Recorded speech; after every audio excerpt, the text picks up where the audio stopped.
હે ભોલેનાથ, જે કોઈ મિત્રો આજના આ વિડીયોને અંત સુધી જોવે અને લાઇક, શેર તેમજ ચેનલને સબસ્ક્રાઇબ કરે, તેના જીવનમાં ક્યારે કોઈ દુઃખ કે તકલીફ આવવા દેશો નહીં. મિત્રો, મહાશિવરાત્રી પર ભૂલથી પણ આવી રીતે વ્રત ક્યારેય ના રાખો અને મહાશિવરાત્રી પર આ 5 ભૂલોને પણ ક્યારેય ના કરો, નહીં તો તમે બરબાદ થઈ જશો અને તમારું જીવન પણ બરબાદ થઈ જશે. ભગવાન ભોલેનાથ હંમેશા માટે તમારાથી રિસાઈ શકે છે, ગુસ્સે થઈ શકે છે. એટલા માટે આ ભૂલોને ક્યારે પણ નજરઅંદાજ કરશો નહીં. મિત્રો, મહાશિવરાત્રી કોઈ પણ શુભ મુહૂર્તમાં હોઈ શકે છે, પરંતુ તમારે ક્યારે આ ભૂલોને ના કરવી. એમાંય ખાસ કરીને મહાશિવરાત્રીના દિવસે ઉપવાસ કરતી વખતે તમારે ધ્યાનમાં રાખવું કે આવું ક્યારેય ના કરવું. મિત્રો, તમારે એ જાણી લેવું જોઈએ કે શિવરાત્રીના દિવસે આ 5 ભૂલો કરવી તમને ખૂબ જ મોંઘી પડી શકે છે.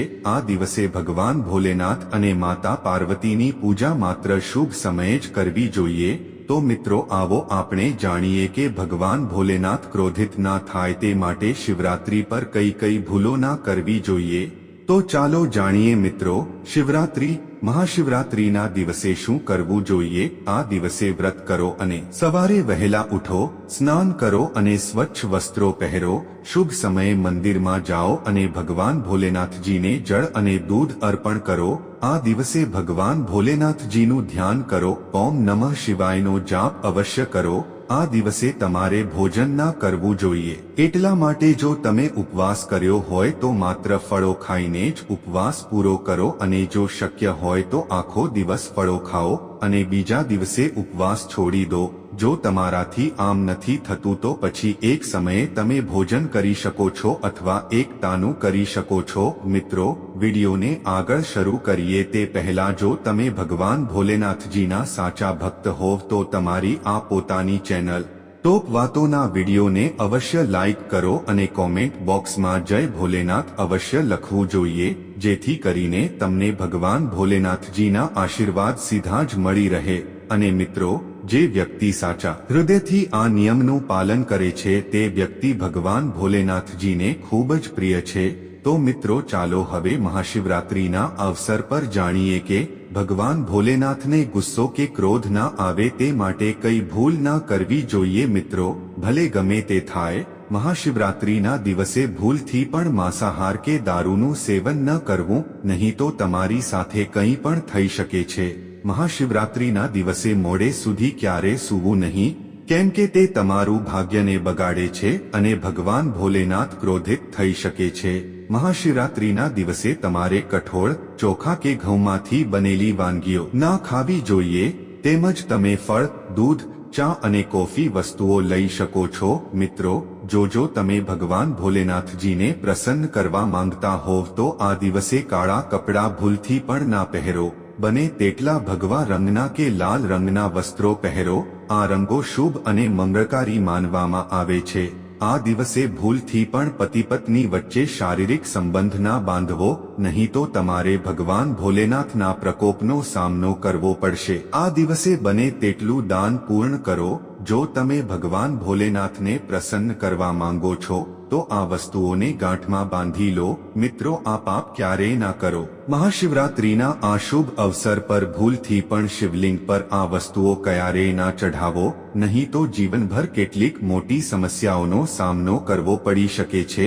તમારું વ્રત પણ તૂટી શકે છે. ભગવાન ભોલેનાથ ગુસ્સે પણ થઈ શકે છે. આ વાતને પણ જાણી લો, નહીં તો તમારા વ્રત રાખવાથી કોઈ ફાયદો નથી. તો ચાલો મિત્રો જાણીએ. નંબર 1, તુલસી. પૌરાણિક કથાઓ અનુસાર તુલસીને દેવી લક્ષ્મીનું સ્વરૂપ માનવામાં આવે છે. કહેવાય છે કે માતા લક્ષ્મીજી ભગવાન વિષ્ણુનું અડધું અંગ છે. ભગવાન વિષ્ણુ શાલિગ્રામની પૂજામાં જ તુલસીનો ઉપયોગ કરવામાં આવે છે. આવી સ્થિતિમાં શિવલિંગ પર તુલસીનો ઉપયોગ વર્જિત છે. તે તમને તેમાં પાપનો ભાગીદાર બનાવી શકે છે. તેથી આવી ભૂલ ક્યારેય ના કરતા. મિત્રો, નંબર 2, સિંદૂર. સિંદૂર એ એક પ્રકારનો શણગાર છે જે તમામ દેવીઓને ચઢાવવામાં આવે છે, પરંતુ ભગવાન ભોલેનાથ એકાંતિક વૈરાગી છે અને તે મહાકાલ છે, તેથી જ તેમની પાસે સિંદૂર નથી. મિત્રો, નંબર 3, શિવરાત્રીના પવિત્ર અવસર પર તમારે શક્ય હોય ત્યાં સુધી કેસરી રંગના વસ્ત્રો પહેરવા જોઈએ. ભગવાન ભોલેનાથ ખૂબ જ પ્રસન્ન થાય છે. તમારે આ દિવસે કાળા કપડાં પહેરવાનું ટાળવું જોઈએ અને કાળા કપડાં પહેરીને ક્યારેય મંદિરમાં પ્રવેશ ન કરવો જોઈએ. મિત્રો નંબર 4 છે હળદર. હળદરનો ઉપયોગ તમામ દેવી દેવતાઓની પૂજામાં થાય છે, પરંતુ કેટલાક માને છે કે તે વિનાશના દેવતા ભગવાન ભોલેનાથને ચઢાવવામાં આવે છે. આવું ના કરવું જોઈએ, કારણ કે હળદર સૌભાગ્યનું પ્રતીક છે. મિત્રો નંબર 5 કેતકી ફૂલ. પૌરાણિક કથાઓ અનુસાર કેતકીના ફૂલ પણ શિવલિંગ પર ન ચઢાવવા જોઈએ, કારણ કે એક વખત કેતકીના ફૂલોએ ભગવાન બ્રહ્માને જૂઠાણામાં ટેકો આપ્યો હતો. તે જાણ્યા પછી ભગવાન ભોલેનાથને ગુસ્સો આવ્યો અને કેતકી ફૂલને શ્રાપ આપી દીધો. મિત્રો છઠ્ઠો નંબર નારિયેળ જળ છે. એક પૌરાણિક માન્યતા અનુસાર શિવલિંગ પર નારિયેળ જળ ન ચઢાવવું જોઈએ, કારણ કે તેને શુભ માનવામાં આવતું નથી. મિત્રો 7મો નંબર શંખ જળ છે. ભગવાન ભોલેનાથે શંખ ચૂર્ણ નામના રાક્ષસનો વધ કર્યો હતો. શંખ એ જ રાક્ષસનું પ્રતીક માનવામાં આવે છે, જે ભગવાન વિષ્ણુના ભક્ત હતા. એટલે જ શંખ વડે ભગવાન વિષ્ણુની પૂજા કરવામાં આવે છે, ભગવાન શિવની નહીં. મિત્રો 8 નંબર તલ છે. તે ભગવાન વિષ્ણુની મલિનતામાંથી એટલે કે મેલમાંથી ઉત્પન્ન થયો હોવાનું માનવામાં આવે છે. તેથી જ તે ભગવાન ભોલેનાથને તલ ક્યારેય ના ચઢાવવો જોઈએ. મિત્રો 9મો નંબર છે તૂટેલા ચોખા. ભગવાન ભોલેનાથને અક્ષત એટલે કે આખા ચોખા અર્પણ કરવા વિશે શાસ્ત્રોમાં લખ્યું છે. તૂટેલા ચોખા અપૂર્ણ અને અશુદ્ધ હોય છે, તેથી જ તે ભગવાન ભોલેનાથને અર્પણ કરવામાં આવતા નથી. જો તમે આવી આપત્તિ ઊભી કરો છો તો ચોખા ચઢાવતા પહેલા ધ્યાનપૂર્વક તપાસો કે ચોખા તૂટી ગયેલા ના હોય. હા, ખાસ કરીને શિવરાત્રી પર આ વસ્તુઓ ભગવાન ભોલેનાથને ચઢાવવાથી વ્યક્તિનું નસીબ ચમકી જાય છે. ભગવાન ભોલેનાથ ખૂબ જ પ્રસન્ન થાય છે. તો ચાલો જાણીએ મિત્રો નંબર 11 ગંગાજળ. ભગવાન વિષ્ણુના ચરણોમાં નીકળ્યું અને ભગવાન ભોલેનાથના વાળમાંથી પૃથ્વી પર ઉતર્યું. એટલે જ બધી નદીઓમાં ભગવાન ભોલેનાથને સૌથી પવિત્ર ગંગા જળથી અભિષેક કરવાથી મનને માનસિક શાંતિ અને પ્રસન્નતા મળે છે. મિત્રો નંબર 12 શેરડીનો રસ. અને તેને કામદેવનું પ્રતીક માનવામાં આવે છે. શાસ્ત્રોમાં તેને ખૂબ જ પવિત્ર માનવામાં આવે છે. પ્રેમના દેવતા કામદેવનું ધનુષ્ય શેરડીનું બનેલું છે. દેવ પ્રબોધની એકાદશીના દિવસે શેરડીનું ઘર બનાવીને તેને ભગવાન વિષ્ણુની દેવી તુલસીની પૂજા કરવામાં આવે છે. મિત્રો નંબર 13 3 પાંદડાવાળા બેલપત્ર. 3 પાંદડાવાળા બેલપત્ર જે કાપેલા કે ફાટેલા નથી, તે ભગવાન ભોલેનાથને અર્પણ કરવા જોઈએ. 3 પાંદડાવાળા બેલપત્રને ત્રિદેવ બ્રહ્મા વિષ્ણુ મહેશના પ્રતીક માનવામાં આવે છે. મહાશિવરાત્રિના દિવસે બેલપત્ર અર્પણ કરવાથી શિવલોકની પ્રાપ્તિ થાય છે તેવું પુરાણોમાં કહેવાયું છે. મિત્રો નંબર 14 ધતુરાનું ફૂલ. ધતુરાના ફળ જેવું જ છે ધતુરાનું ફૂલ. ભગવાન ભોલેનાથને પણ પ્રિય છે. તેનું કારણ એ છે કે તે સફેદ છે અને ઔષધીય કારણોસર ફાયદાકારક છે. માનસિક શાંતિ માટે શિવલિંગ પર ધતુરાનું ફૂલ ચઢાવો. મિત્રો 5 નંબરનો છે ચાંદીનો નાગ. નાગ દંપતીના ગ્રહોના અશુભ પ્રભાવને કારણે ઘરમાં સુખ શાંતિ અને આર્થિક સમસ્યાઓના અભાવ દૂર કરવા માટે મહાશિવરાત્રિના અવસરે ભગવાન ભોલેનાથને સાપની જોડી અર્પણ કરો. આનાથી કાલદોષ અને નાગદોષની સમસ્યા દૂર થાય છે. મિત્રો 6 નંબર ધતુરા. ગાંજાની જેમ ધતુરા પણ એક જડીબુટ્ટી છે. ભગવાન ભોલેનાથના માથા પરના ઝેરની અસરને દૂર કરવા માટે પણ ધતુરાનો ઉપયોગ કરવામાં આવતો હતો. એટલે જ ભગવાન ભોલેનાથને પણ ધતુરા પર ખૂબ જ પ્રેમ છે. મહાશિવરાત્રિ અવસરે શિવલિંગ પર ધતુરા ચઢાવો. તેનાથી શત્રુઓનો ભય દૂર થાય છે અને આર્થિક બાબતોમાં પણ પ્રગતિ થાય છે. મિત્રો 7 નંબર ભાંગ. ભગવાન ભોલેનાથે હલાહા આપ્યા છે. આ દરમિયાન ભગવાન દ્વારા ઝેરની સારવાર માટે ઘણી પ્રકારની ઔષધિઓનો ઉપયોગ કરવામાં આવ્યો છે. તેથી જ ભગવાન ભોલેનાથને ખૂબ જ પ્રિય છે અને શિવરાત્રિના અવસર પર જો તમે ભાંગના પાનને પીસીને તેને દૂધ અથવા પાણીમાં ઓગાળો અને ભગવાન ભોલેનાથને તેનો અભિષેક કરો તો રોગોથી મુક્ત થઈ જશો. મિત્રો હવે મહાશિવરાત્રિના ઉપવાસ દરમિયાન તમારે શું ખાવું જોઈએ તેની વાત કરીએ મિત્રો। મહાશિવરાત્રિ જે ઉજવવામાં આવે છે તે દરેક ટીપાને ગંગા જળના જેટલી પવિત્ર અને શુભ માનવામાં આવે છે। આપણી હિન્દુ પરંપરામાં શિવરાત્રિનું ખૂબ મહત્વ છે અને આ તહેવાર ફાલ્ગુન મહિનાના કૃષ્ણ પક્ષની ચતુર્દશીના રોજ ઉજવવામાં આવે છે। ભગવાન ભોલેનાથ એક ભોળા ભંડારી છે। તેઓ એક લોટાના પાણીથી પણ ખુશ થઈ જાય છે અને એક બેલપત્રથી પણ ખૂબ ખુશ થઈ જાય છે, પરંતુ ભગવાન ભોલેનાથ જલ્દી ગુસ્સે પણ થઈ જાય છે। જ્યારે ભગવાન ભોલેનાથને કેટલીક વસ્તુઓ ગમે છે તો કેટલીક વસ્તુઓ એવી હોય છે જો ભગવાન ભોલેનાથની પૂજામાં તેનો ઉપયોગ ન કરવામાં આવે તો ભગવાન ભોલેનાથની પૂજા અધૂરી રહી જાય છે। કેટલીક એવી વસ્તુઓ છે જેને જો તમે અજાણતા ભગવાન ભોલેનાથને અર્પણ કરશો તો ભગવાન ભોલેનાથ તમારાથી નારાજ થઈ જશે। તેથી ભગવાન ભોલેનાથની પૂજા અધૂરી રહી જાય છે। એટલે જ પૂજા કરતી વખતે તમારે કેટલીક વિશેષ બાબતોનું ખાસ ધ્યાન રાખવું જોઈએ। આજના વિડીયોમાં અમે તમને જણાવીશું કે મહાશિવરાત્રિના પવિત્ર તહેવાર પર શું કરવું અને શું ન કરવું।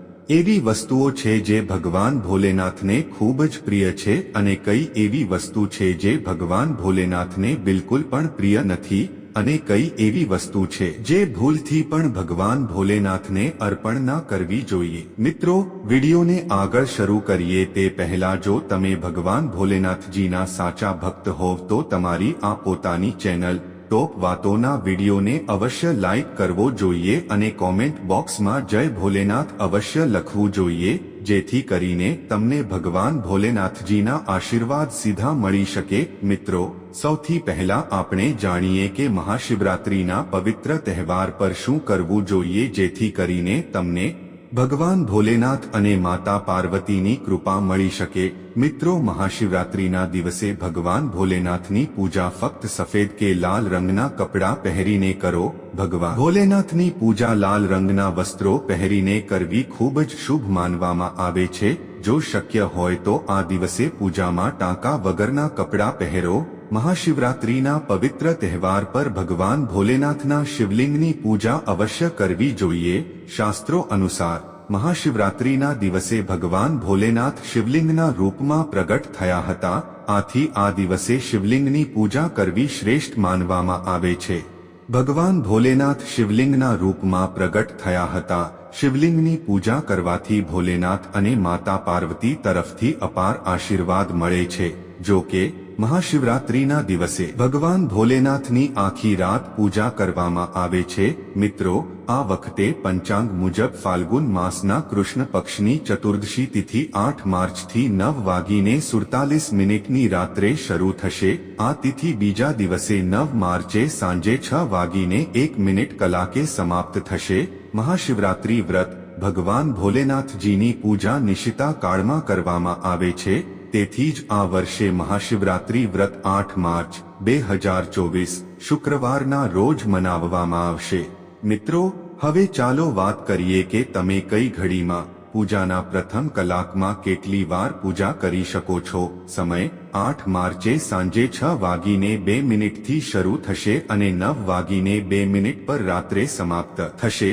બીજી પર પૂજાનો સમય 8 માર્ચના રોજ 9:28 રાત્રેથી શરૂ થશે અને 9 માર્ચના રોજ 12:31 રાત્રે સમાપ્ત થશે।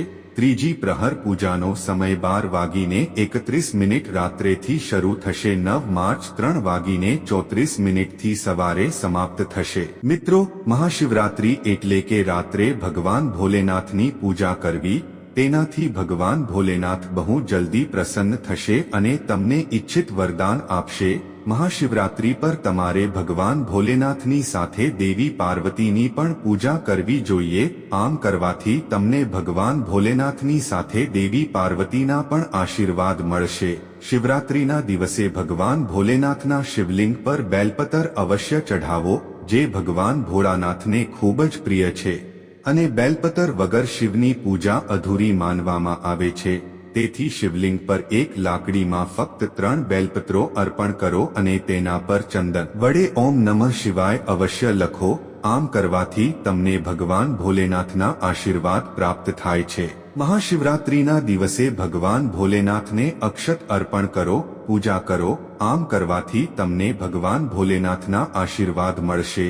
આ દિવસે તમારે રાત્રે ભગવાન ભોલેનાથનું જાગરણ અવશ્ય કરવું જોઈએ, જેથી તમે મહાશિવરાત્રિનું સંપૂર્ણ ફળ પ્રાપ્ત થાય। તેમજ આ દિવસે પૂરેપૂરું પરિણામ મેળવવા માટે મહાશિવરાત્રિ પર ભગવાન ભોલેનાથની પૂજા કરતા પહેલા તમારે ભગવાન શ્રી ગણેશ, ભગવાન કાર્તિકેય, નંદીજી અને માતા પાર્વતીજીની પૂજા કરવી જોઈએ, નહીં તો તમને પૂજાનું સંપૂર્ણ ફળનું પરિણામ નહીં મળે। આ દિવસે તમારે બળદને લીલો ચારો ખવડાવવો જોઈએ, કારણ કે બળદને નંદીજીનું સ્વરૂપ માનવામાં આવે છે, જે ભગવાન ભોલેનાથને ખૂબ જ પ્રિય છે, એટલે તે પણ જરૂરી છે। મિત્રો, મહાશિવરાત્રિ પર આ બધી વસ્તુઓ કરવાથી ભગવાન ભોલેનાથની કૃપા થશે, તેમના આશીર્વાદ પ્રાપ્ત થાય છે।